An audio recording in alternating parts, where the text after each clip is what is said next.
you want to learn the craft of writing, and if you want to do well in your studies and on your job, if you want to enjoy self-expression and want to become a little more self-reliant, then this course is for you. My name is Imran Chaudhry. Welcome to Virtual University and welcome to Journalistic Writing. In this course, we'll study all about writing skills which are needed for journalistic communication. In this course, we'll study what is good and bad writing. In this course, we'll also talk about the characteristics of good writers. We'll see how do they work, how do they plan their writings. We'll also talk about how to fine-tune our sentences and then go into very logical paragraphing. We'll also talk about different styles of writing and then into journalistic types like what is editorial and how to write meaningful and effective editorials, what different mechanics are involved in its writing. We'll also talk about the technicalities involved in feature writing, column writing, how news are written, how they're different from opinion writing, and what are headlines, what news which come on the front page of the newspaper and which go inside the newspaper are different from each other. I believe you'll enjoy with me this course, and I, wish you best of luck, and myself also.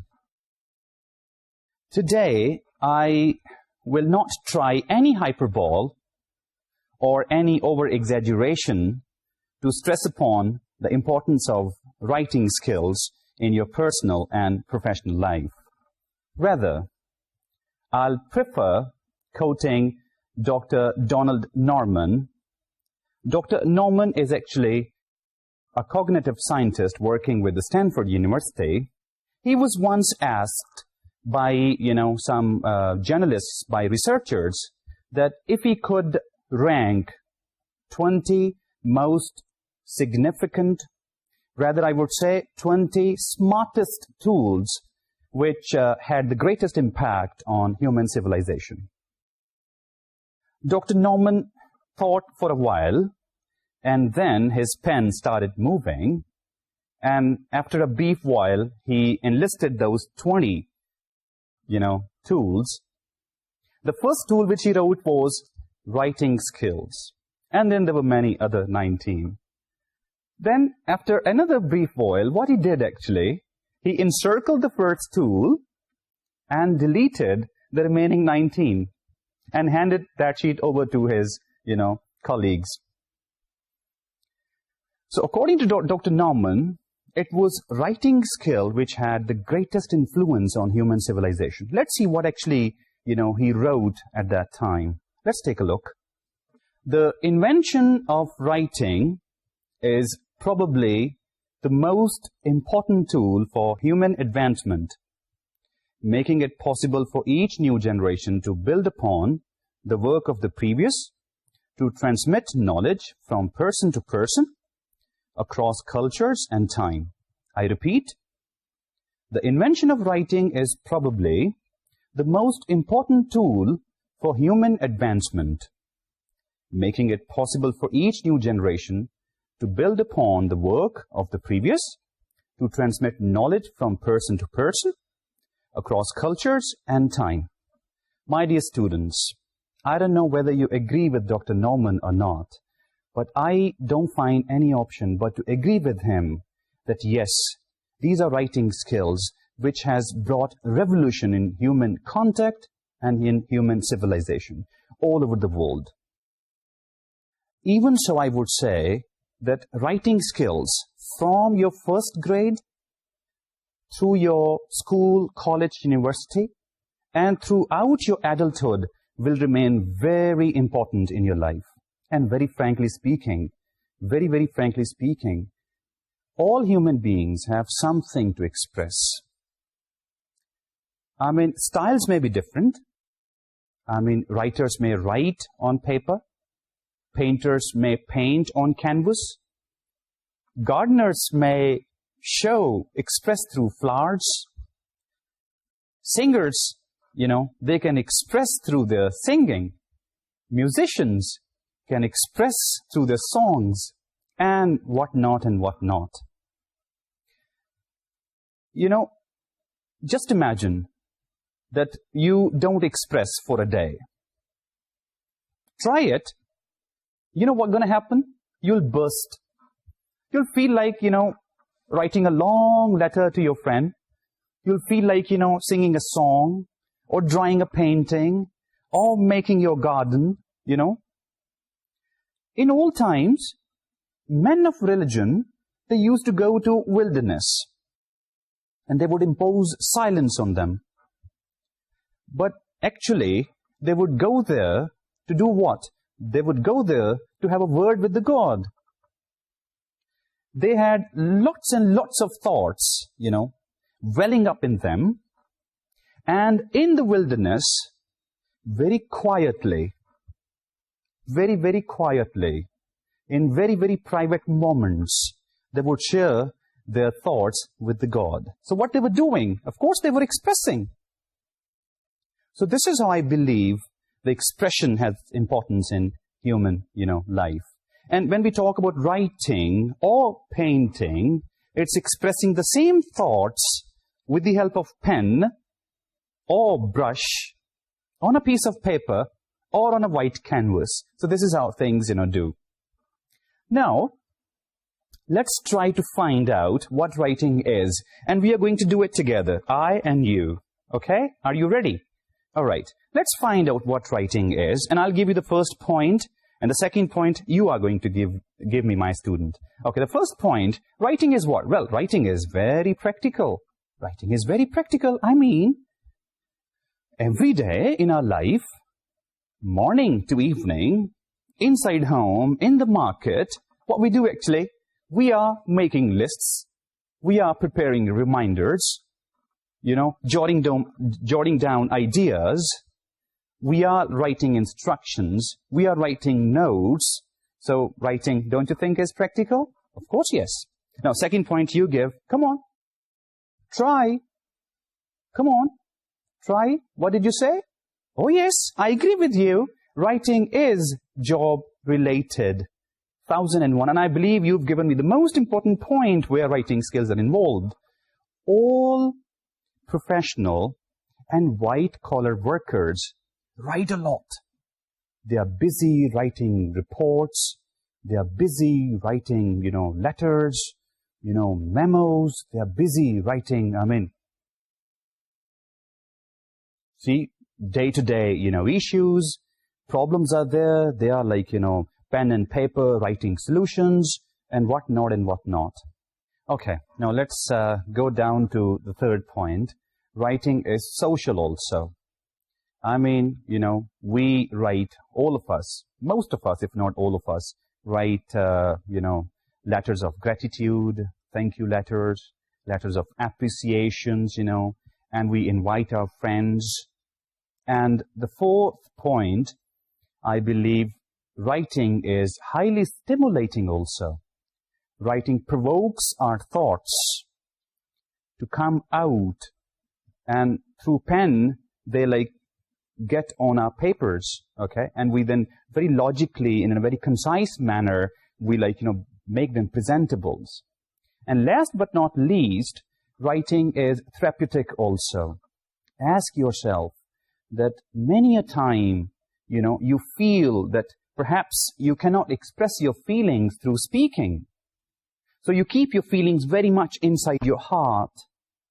Then someday you realize that perhaps there is another very important, medium, very important mode, and let's make use of it. So what you do actually, your pen and your paper and your catharsis, and this is how we call it, well, bringing all the hot stuff from your inside, putting down on a piece of paper, and you feel relaxed. Let's once again take a look at these 5 points. I said writing is practical. Secondly, writing is job-related. Thirdly, writing is social. Moreover, writing is stimulating. And finally, writing is therapeutic. Unfortunately, after, going through all the use of writing skills and its importance in our life, and life means, personal and professional also.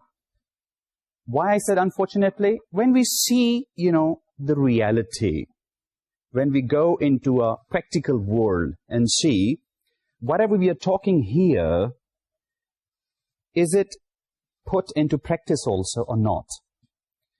Let's go to schools and colleges and see what's happening. We are placing this much importance, but perhaps the product which comes out from schools and colleges, perhaps they are not that way, instructed or trained in writing skills. Lots of employers, they, moan and groan on the writing abilities of, the newly hired people. Then they had to go into lots and lots of trainings for them, and that's very costly. Training is a costly decision, frankly speaking. Last year, me and some of my colleagues, we conducted a survey. We went to different schools and colleges to find out the dichotomy between theory and practice, or you can take it this way, dichotomy between myth and reality about writing skills. We selected 100 students of different grades, boys and girls, English and Urdu, medium schools, and of course, accordingly, post-grad colleges.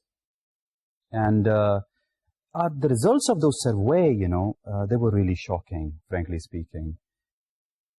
Out of those 100 guys, the happy thing was that everybody agreed, at least everybody agreed that writing should be, or writing is, something which is clear.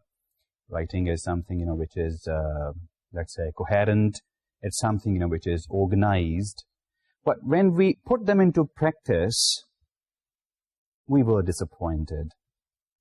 The disappointment was that theory or, the belief about writing, fine, they do understand the stuff. They do understand the game. But practically, very weak. Nearly everybody lacked in clarity, lacked in coherence, lacked in organization. Now, third finding was what? 0.25 out of 4. 0.25 out of 4. Not 1, 2, or 3. 0.25 out of 4 guys, they were able to produce very moderate level, I would say very simple persuasive types, persuasive messages. Just very simple, very ordinary level, nothing special about. But yes, 0.25, they had an idea what persuasive writing is. And 3 out of 4, they were seriously, suffering, I would say, suffering from some, writing problems. I mean to say, they really, needed some serious, I would say, real, well-planned, long sessions on writing, so that they could really come out of. Okay, so another, classroom experience, when I teach writing to my students, they always ask me, after listening to this much about the importance, they always ask me a question that, sir, is there any, magic stick under the spell of which, they could sleep, and tomorrow when they wake up, they could see this flaunting feather in their cap? And my, of course, answer to them is, no, dear, we don't have, of course, such a stick, You really got to do it yourself. You really got to put in a lot. It's practical, It's altogether practical. Then they, of course, like some wishful thinkers, do talk about, okay, if only they had some machine, they could give some, writing instructions to that, like what's to, what's from, what's, date, what's the subject, okay? And then plugging the keyboard into a pad, and then sit down in a cozy couch over a cup of coffee and aromatic garlic bread, and see their writing written. I would definitely ask them, Come on, wake up. I mean, this doesn't happen, in a real life.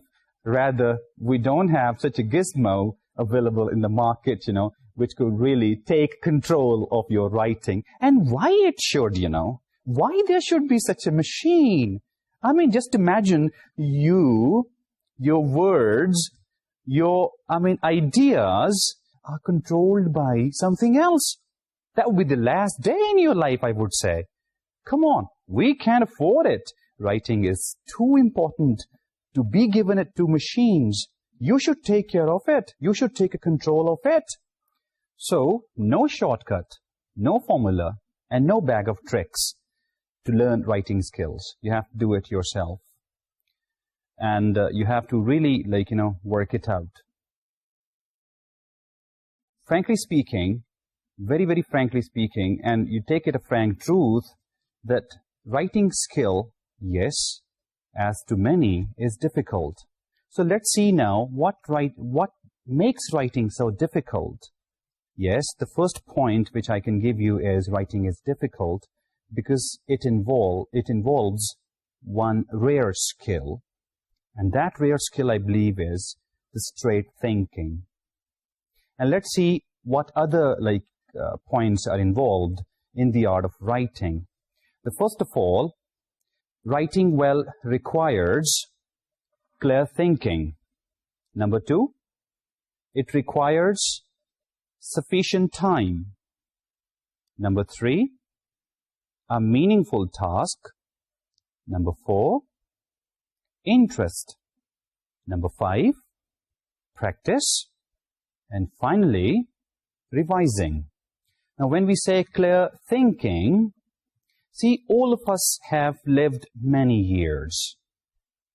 We live with each other in this life, which is full of drama, God has given us 5 senses. Like we can see, we can observe, we can hear, we can touch, we can taste, we can feel. So all these senses basically are the channels. Channels for what?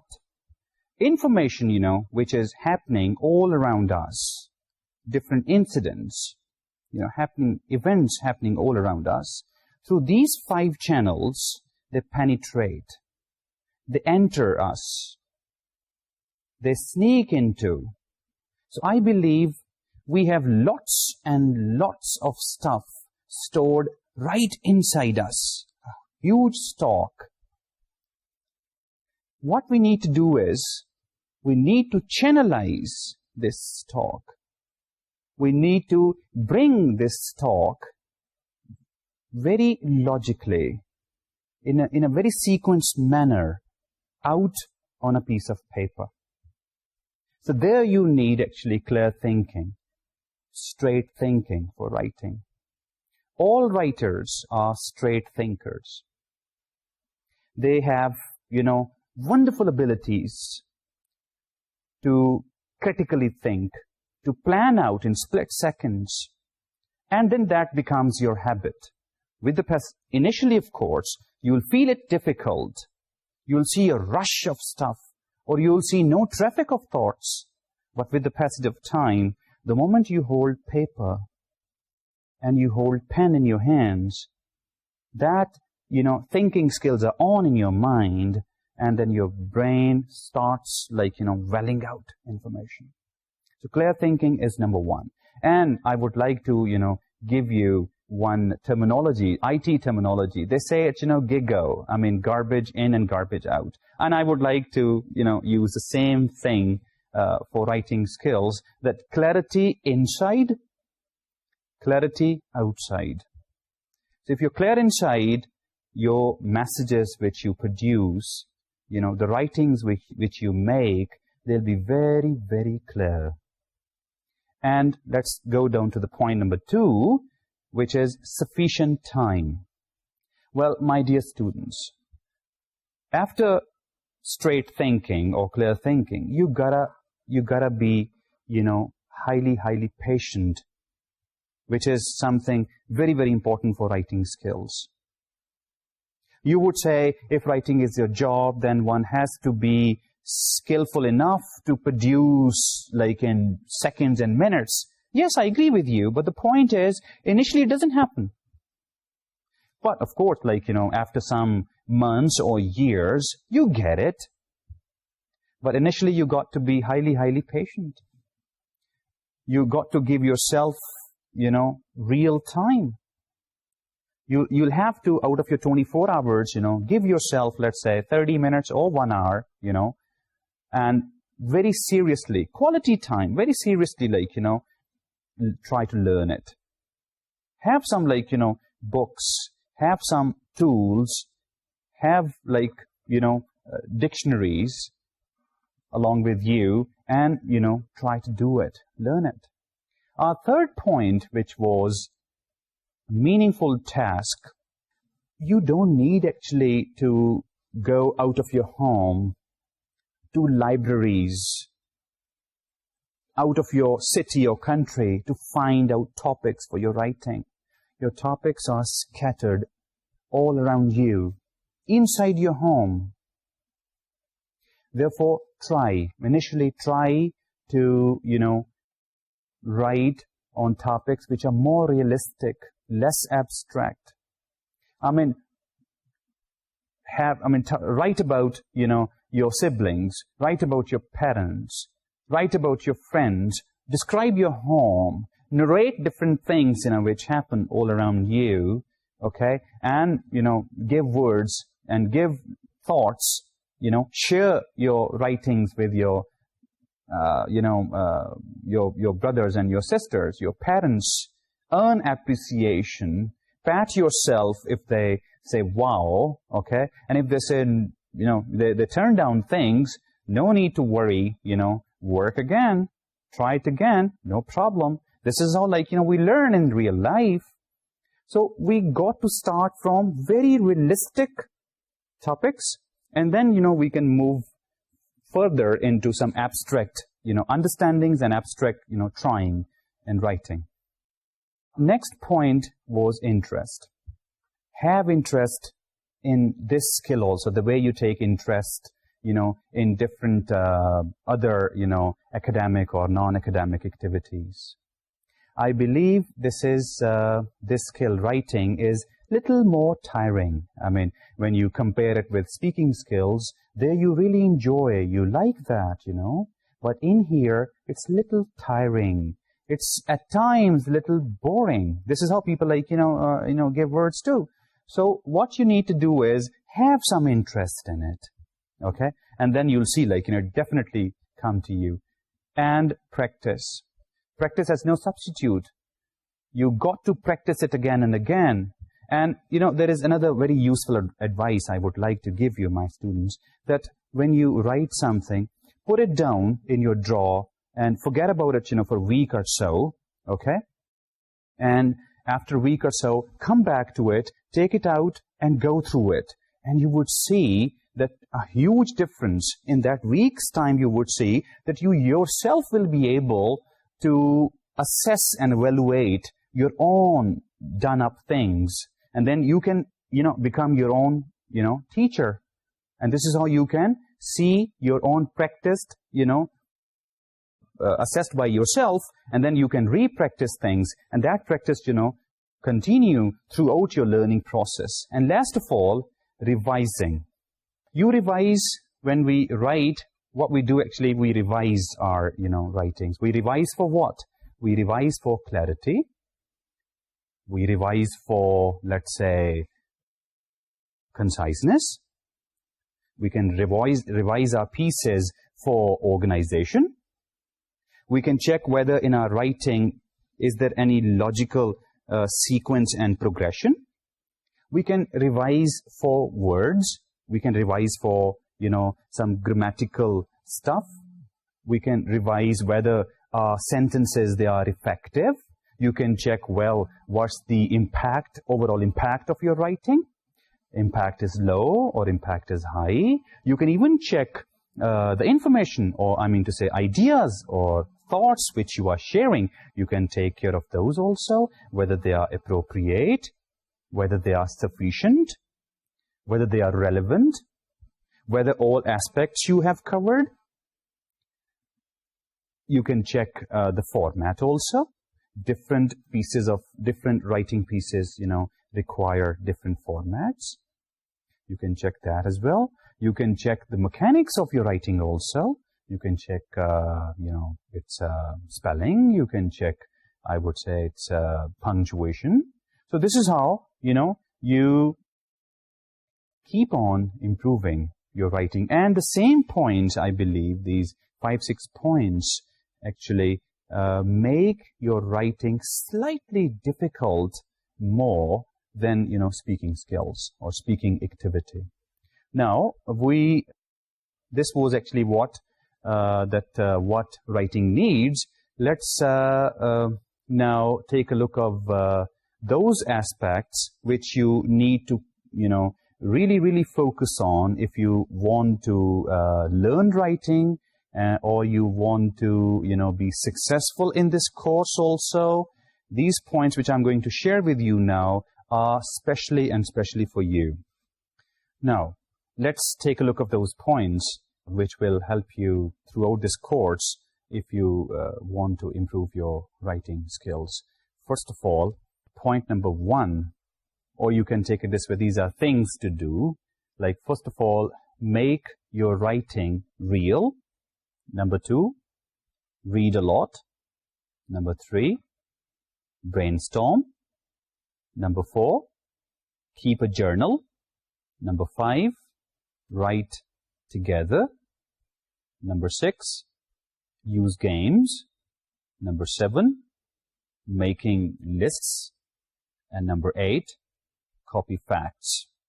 Let's now discuss these points in detail. When I say make it real, and I mentioned it before also, that you can have 2 types of topics. Like the first one, real topics, which are more concrete in nature. And the second one, abstract topics, which are, of course, not that way concrete and also not that way easy to write about. So initially, you are going to write about concrete topics. You can write on, every day you read newspapers, so you can, write on some interesting news stories. Or if you're reading some articles, what you can do is, after reading that article, you can re-express that article in your own words. If you are interested in reading some columns, so you can also re-express that, or you can write a letter to the columnist if this facility is available. Or, if there is anything surprise in the newspaper, so you can try, to write some letters to editor, and you can see your letter published in the newspaper. And later on, you can, once you get used to it, then you can also take up some abstract topics as well. Secondly, my advice is read a lot. When I say read a lot, I actually mean that, look here, 4 skills we have: listening, speaking, reading, and writing. Now, listening results into speaking. Of course, naturally, you listen more and more. What happens actually? Your speaking gets fine-tuned. Reading. Reading does not result into speaking. Reading results into writing. Out of these 4 skills, very frankly speaking, the most effective skill, the skill which pays you a lot, the skill which has more to offer, I believe, and I believe you would agree with me, is the reading skill. We call it mother skill. Why? It has many, many things to offer you. Look here. When I ask you, write something on some issue, for example, what you need actually? You need ideas, number one. You need organization of those ideas. You need appropriate words. You need strong collocations. Then also you need word variety. You need element of precision as well, which you have to take care of. Then come down to our syntactical choices. You need, different types of sentences. You need different structures, Then you need to take care of, let's say, punctuation. You need to take care of spelling. So all these things, of course, have to be learned. Look. Take a look of this reading thing. What reading does? Reading gives you the whole package. Through reading, you get ideas. Through reading, you come to know how writers organize their ideas, how they play with the major and minor information. See, this is a facility actually when you are reading newspaper, novel, you're reading, plays, whatever you are reading, that reading is, of course, offering you. That reading basically is, that piece of reading is a window to that writer's style. So, then you can see that direct and indirect approaches which readers adopt. You can also study this. And reading also gives you, beautiful words, how writers dress up their thoughts. Reading is offering you. And you can also see that why readers, why writers, they are preferring certain words upon others. You can see this as well. How writers, are associating words, and you can see that the word variety of the writers, you can see the idiomatic choices, and then you can go down, into, the structural analysis as well. Reading offers you, variety of structures, which you can also copy, and you can, own them. And next time when, tomorrow you go into, some writing practices, you can make use of these things. So, reading actually, doesn't matter what you read. Take my word, it doesn't matter what you read. But important thing is that little analytical ability. Read with little analytical ability. Don't try to skip things.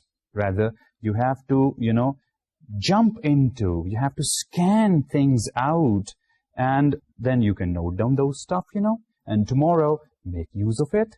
They, of course, they become yours. So read a lot. It will give you ideas. I repeat, it will give you ideas. It will give you understanding of organization. It will give you, lexical choices. And it's going to give you grammatical accuracy also. And the structural variety also. So do it. And, of course, again, it really needs a lot of motivation. And you have to stand for it. Okay, my third point was brainstorming.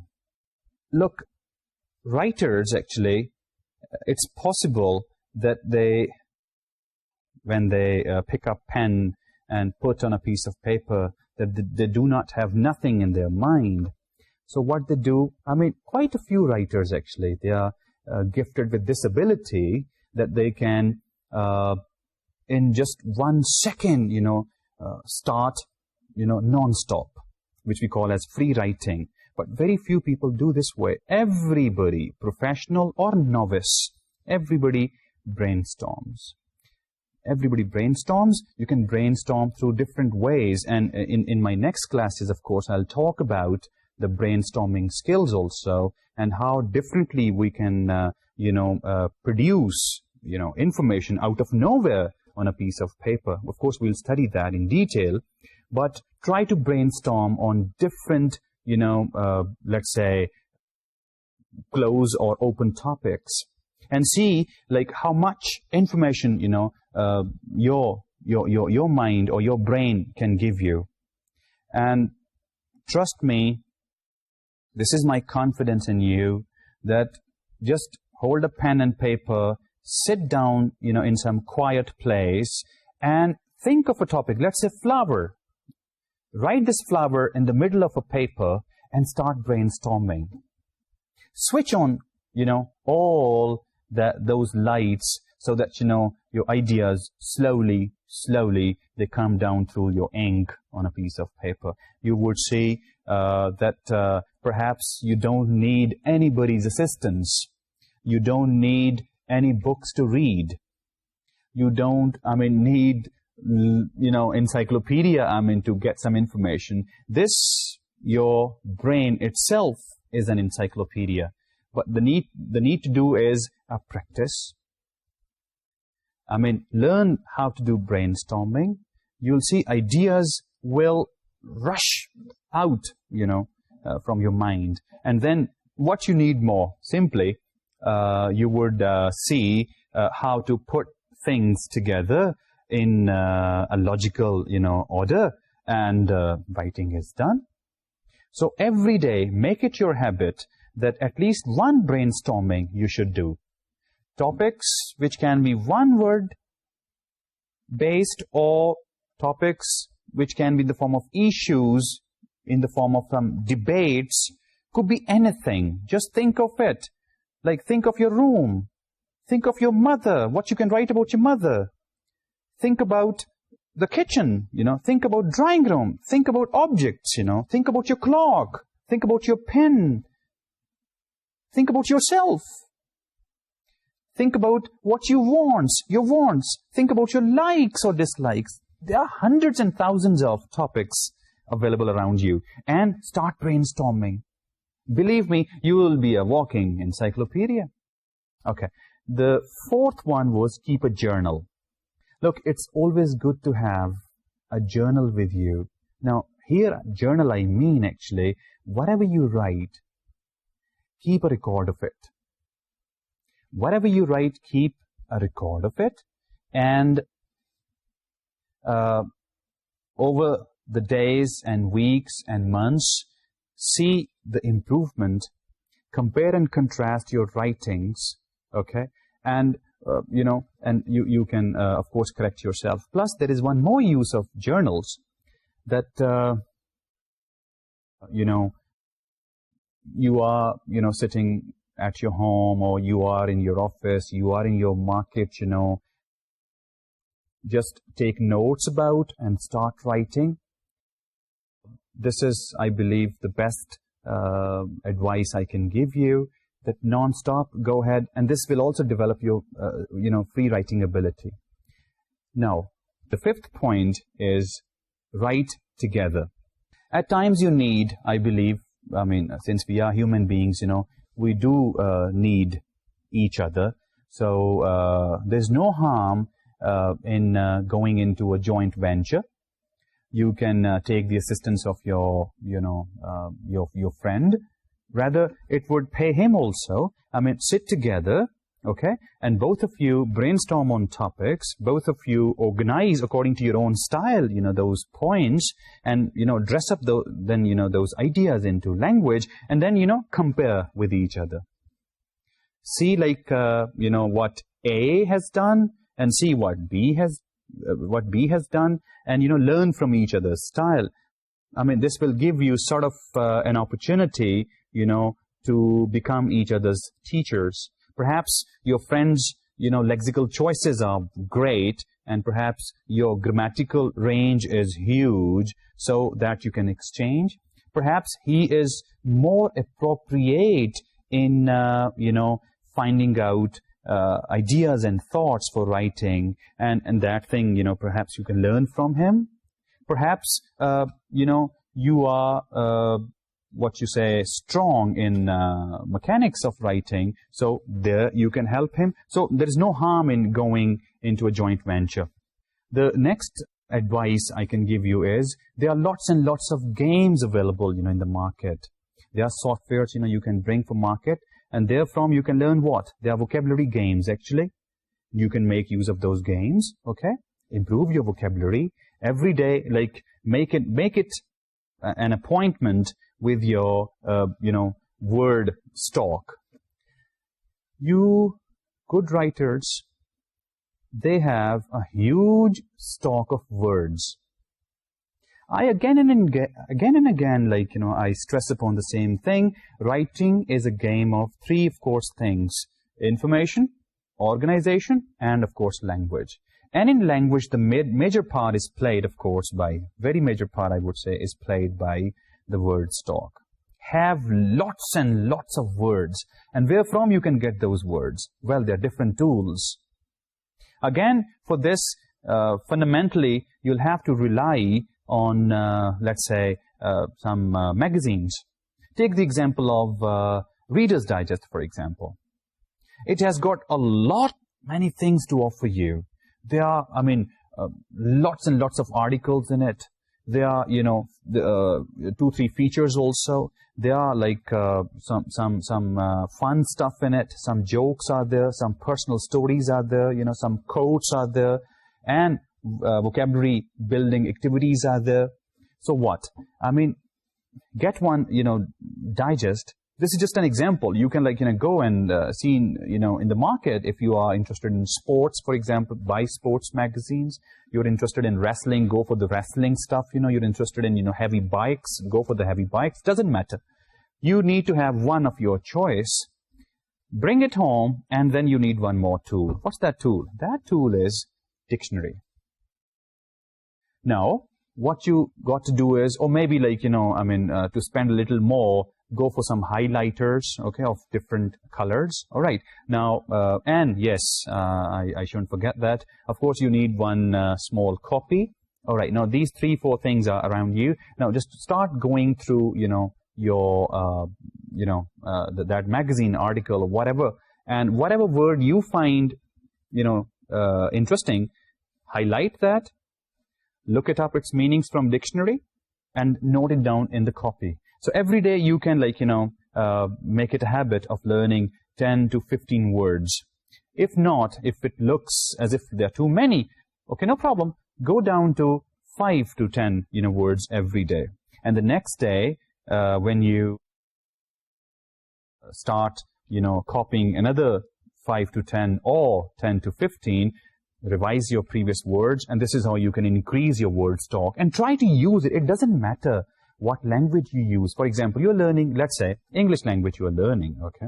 It doesn't matter that the whole day you speak Punjabi, no problem, try those words in, your Punjabi language, doesn't matter. You speak Urdu, try those English words in Urdu language, doesn't matter. So this is how, you increase the stock, you pump up your vocabulary, and if you want to be a good writer, you got to do it. And someday, even that can be a flaunting feather. You can, crow about that, you have this much stock. You can be a central, figure amongst your friends, that you have at least one word for every situation. Wow. What else you need, And that will, of course, give you sort of convenience also tomorrow when you are into dressing up your thoughts into some language. Of course, this word stock is going to help you a lot.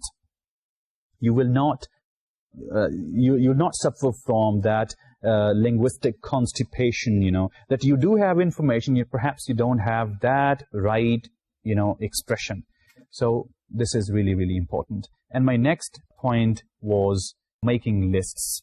Well, there is no harm in preparing, lists, whatever, same way, as I have mentioned before, that when you brainstorm, so you different, pieces of information, of course, come down from your mind. So you can also, the same way, you can prepare lists and make it your habit, whatever you do in your life, make lists of things, and this is how you can organize yourself. And the last point is copying facts. don't feel it a shame that you are reading things and you are copying also. It doesn't matter. You find, of course, we are copying language, for example. Of course, we learn. This is how we learn, actually. Ideas as well, we can copy from. For example, you see some nice code written somewhere, have, a notebook. You can note it down there and then. You find some facts and figures, there and then, you can copy. You find some verses there and then you can copy.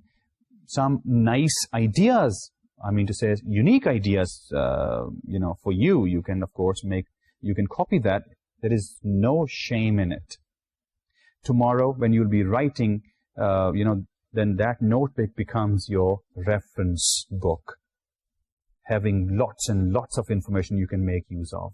So this is how, we can improve our writing. There are many other things to offer. Of course, in my lectures to come, we'll discuss those things in detail.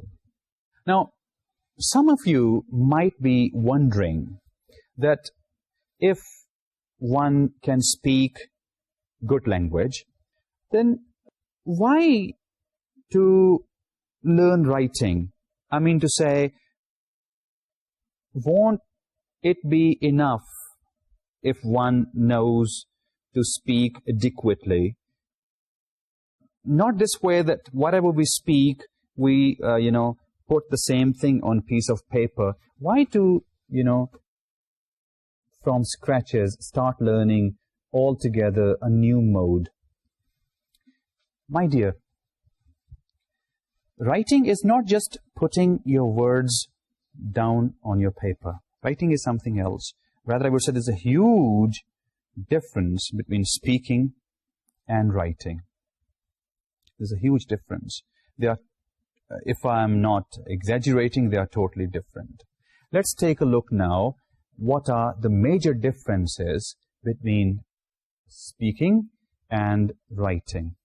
Difference number one. Speech is universal, whereas writing is not. I mean, every child in the first few years learns to speak automatically. I mean to say automatically means, through non-systematic manner. I mean, a child is only listening to his parents and his other siblings and automatically, reaches the age of half and 1 or 2, speaking automatically comes. Whereas writing, of course, doesn't come this way. Perhaps most of us had to go to schools to learn the art of writing. Second difference is dialectical variations.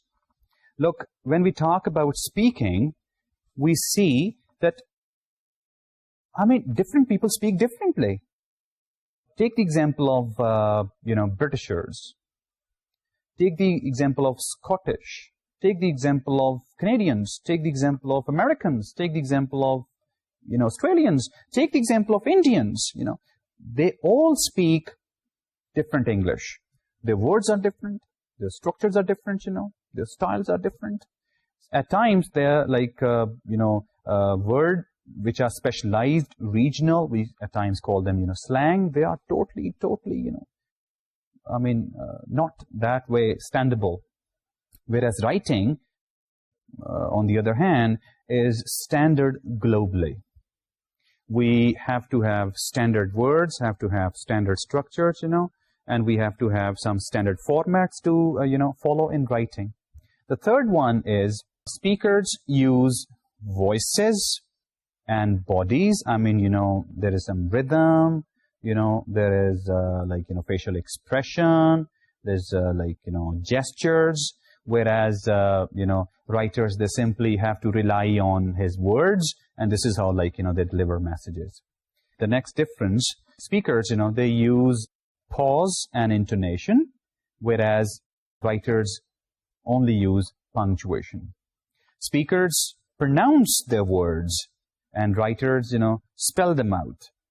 And speakers, do not plan, actually, when they speak. We usually say that, speaking is less planned, Speaking is, less formal, whereas writing is highly planned, highly formal. Say it, writing is very, very compact. And the next point, speaking is something where listener is right there in front of us. And for writers, this facility is not there. His readers, they don't know where they are. To say readers are not there, of course, in front of them. They cannot see the reactions of the readers. So, well, they can assume, perhaps. But listeners, speakers, they enjoy this facility. They see their, listeners nodding, questioning, very much involved in the speech. So this is how another important difference. Speech is repetitive also, whereas writing is not. And finally, speakers use simple sentences, and they connect their simple sentences with lots of ands and buts, whereas writers, they try more and more complex sentences, and they link the complex sentences with pretty advanced connectors. So this is how speaking and writing differ, from each other. So I believe that is the end of today's lecture. In this lecture, we try to understand what actually writing is and how we can, improve our writing through daily practices. In my next lecture, I'll discuss with you about the qualities and the concerns of good writers. With this, thank you very much.